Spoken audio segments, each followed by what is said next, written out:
और कहने लगा, ठीक है, मैं अभी सब इंतजाम कर देता हूँ। ठगों ने कहा, बाबा आपका बहुत बहुत धन्यवाद। बूढ़ा आदमी एक भला इंसान था। उसने उन दोनों ठगों को घर में ले जाकर बैठाया और पूछा, बेटा लगता है तुम दोनों बहुत दूर से आए हो, तुम्हें बहुत भूख भी लगी होगी, अगर कहो तो खाना तैयार कर दूं। नहीं बाबा, हमने रास्ते में खाना खा लिया था, बस आप हमारे लिए बिस्तर और एक चारपाई का प्रबंध कर दीजिए, हम बाहर दालान में ही रात काट लेंगे।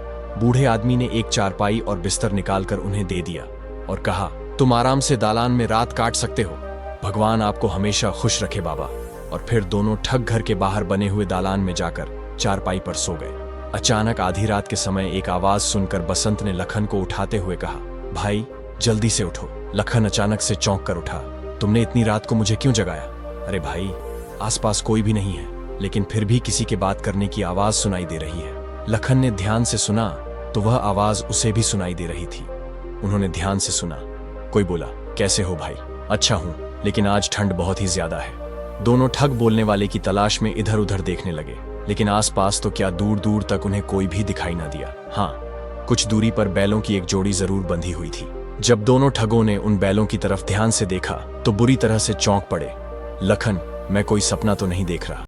यह बैल आदमियों की भाषा में बोल रहे हैं। हाँ भाई, मैं भी हैरान हूँ, लेकिन यह बात तो सच है कि वे बैल आपस में बातें कर रहे हैं। दोनों ठग ध्यान से उन दोनों बैलों के बीच में होने वाली बातचीत को सुनने लगे।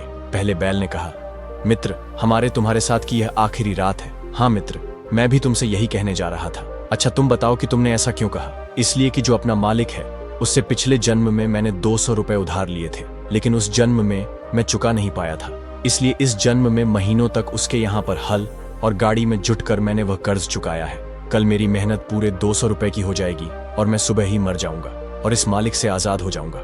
लखन और बसंत बड़ी गंभीरता से उनकी बात सुन रहे थे। दूसरा बैल बोला, अच्छा मित्र, अब तुम बताओ कि तुमने बिछड़ने की बात क्यों की थी?